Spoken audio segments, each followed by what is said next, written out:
squished in. Yeah, like this side is more in than this frame rail. You know what I'm saying? Yeah, I think it's kind of like from the torsion bars back roughly. Right. The whole thing, like the one side's kind of pushed in from the shackle and axle coming ramrod forward so hard. At the same time, it tapped the wall. And then it kind of swayed both frame rails this way slightly.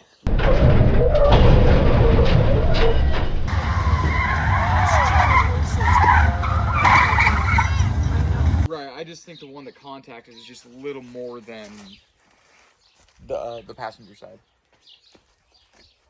Yeah, and I mean, we can get it out in the open and just give the green truck some pretty good tugs on and see if it's actually moving or not, now that it's all rigged up.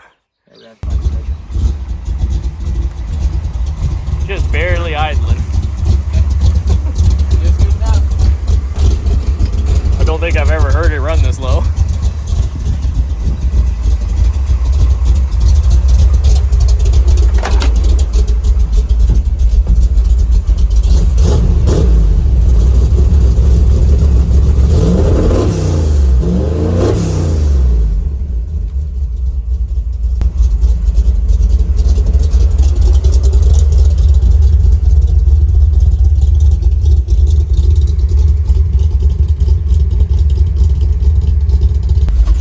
So got the hubs locked in, 4 low.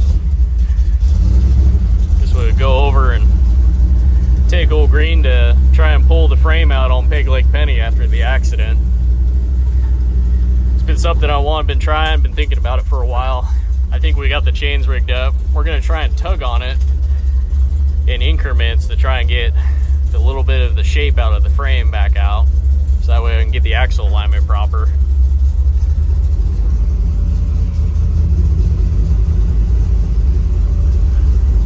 I do gotta say, even though this green truck's kind of a piece of shit, it's my high school truck, but man, I love the cam to big block that's in it. It grabs everybody's attention everywhere it goes, just because it's not a very sightly looking truck, but it's got a nice sounding motor in it.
I mean, something happened because this side loosened up in here.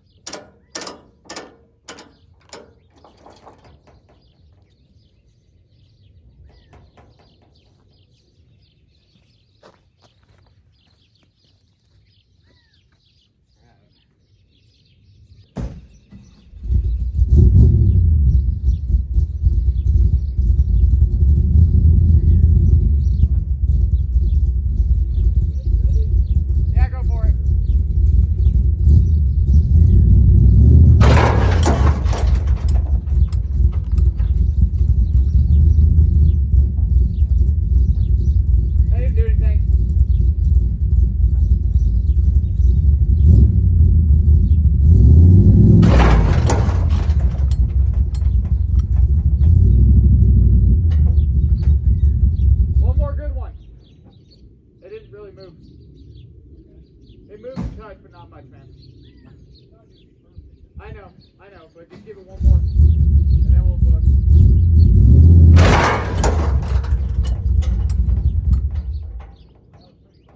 That one's much better. Yeah, that one moved. Yeah, like, I feel like we're doing open heart surgery with a Bowie knife here. But the pinion is like literally in alignment again. Yeah.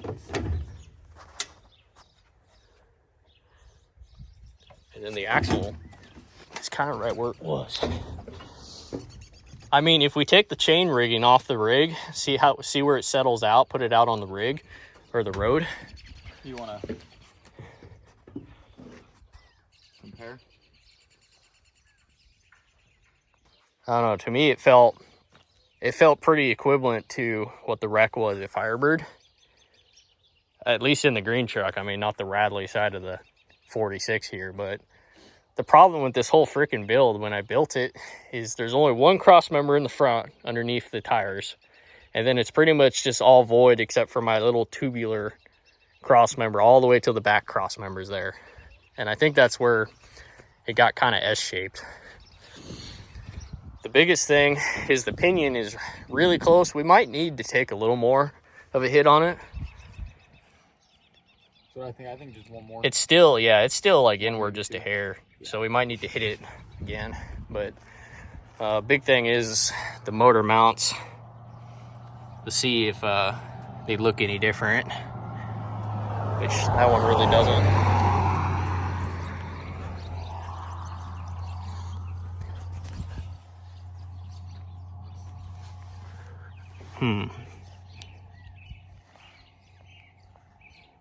Yeah, I think we're looking pretty good. I do know probably this whole thing's gonna need an alignment because everything's kind of moving now. Slightly. But I have to do ball joints and upper control arms for that.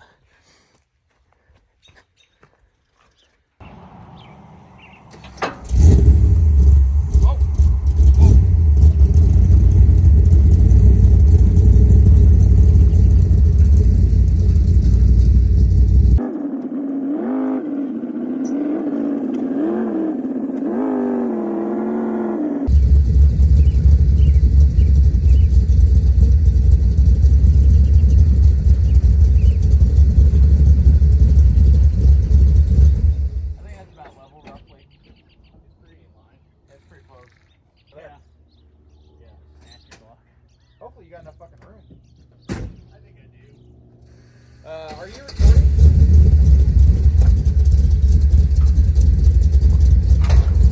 Okay, yeah.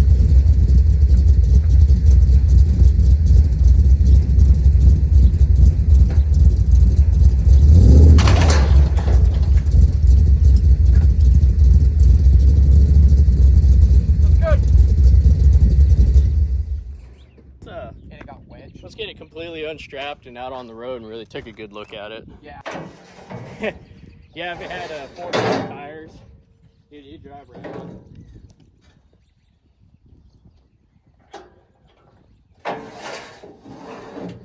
Whoa. Nice. There's a hole. What's that? There's a hole right there. Step right in it. Yeah, it's supposed to be an open culvert, but it's filled in.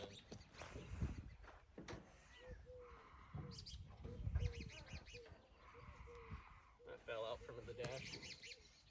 Been tugging on it pretty hard.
closer for sure.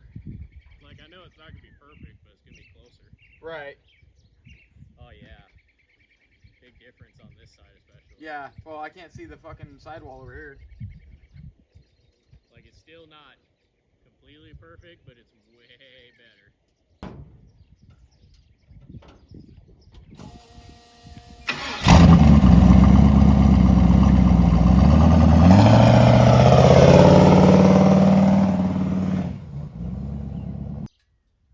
Yeah, 118.5 roughly. That's like a half mark over that. 7/16? Or no, 9/16? Yeah. So 118, 9/16?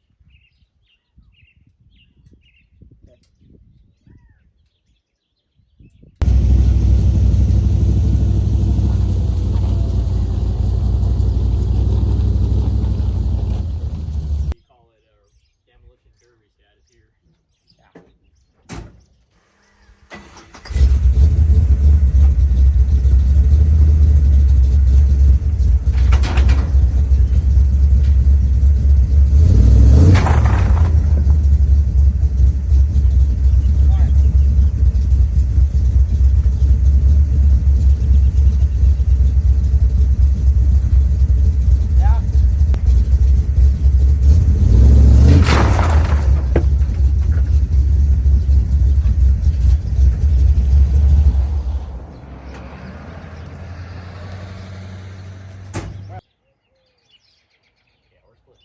Yeah, I wouldn't hit that.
So back in the shop after action report, we managed to get the driver's side frame rail pulled back. So we got the axle more in alignment that way. And then also at the same time, the whole box was kind of rotated towards us. So we went at it from a different angle, tugged it again, and it got it right back where it needed to be. The axle isn't exactly perfect, but it's close enough. If I need to get any more axle alignment out of it, I'm going to just move the shackle slightly forward. Like, I mean, it's like maybe 1/8 inch is all it's going to need. It's really, really close. And I'm super, super happy with the pinion angle and the drive shafts pretty much back in alignment. It's not perfect, but it's close. So we'll do the fine adjustment in the shackle. So I haven't shown it yet, but the shackle on that side, I did replace with a Boneyard one out of the junkyard. Same with the leaf spring. That's a Boneyard Ford Explorer leaf.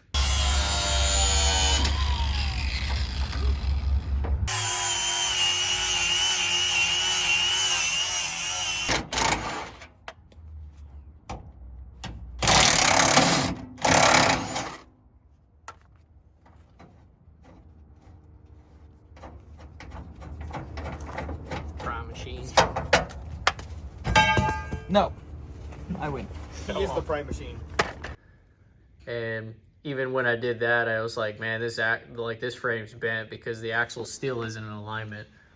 And that's what prompted me to look for ways to pull the bend out of it. So I was just trying to, you know, I was looking around for frame pulling machines, calling friends or any of that. And I was just like, you know, nobody seemed to be like just available right away or any of that. And I'm a truck driver. I have very little weekend time as it is. So to try and get this stuff done, it's just better to be done by myself.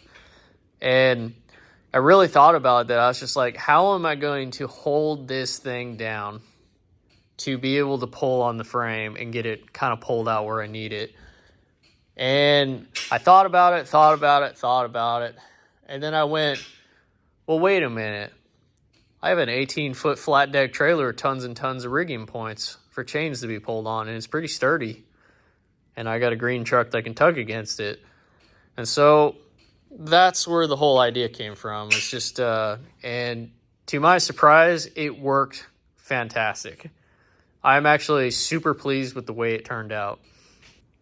So the only thing I'm going to do now is I'm buying all 4 drag slicks. I did get a brand new wheel sitting right there. The other one's busted, of course. You've all seen that. I'm buying brand new cowl tracks because I bent the one on the one side, and they're not exactly the ones I like. They're low profile, so the bar angle isn't exactly desirable. And then need to mess with pinion angle.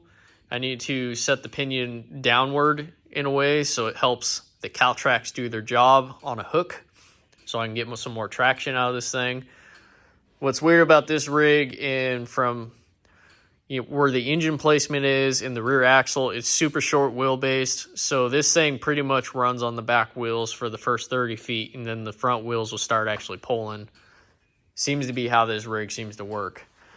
So we're going to have to start setting up Peg Leg Penny like it's a rear-wheel drive car to get it out of the line. But that's what we're working on. Well, pretty much with Peg Leg Penny, all we can do on it is wait for money. And yes, I'm going to cover up the rear end with a bed, like a pickup bed of some type. I'm going to build one. I'm getting real tired of looking at the rear of that ugly ass thing. But the more pressing matter is the 7.3 Power Stroke for my crew cab finally came back from the machine shop. And that's kind of the next video that I'm making right now. I've already dropped the crankshaft in it, checked piston protrusion and whatnot, but that'll all be in the next video when I get to it here in a moment. But as for that, I think I'm going to end this video off here, and we'll see you guys next time.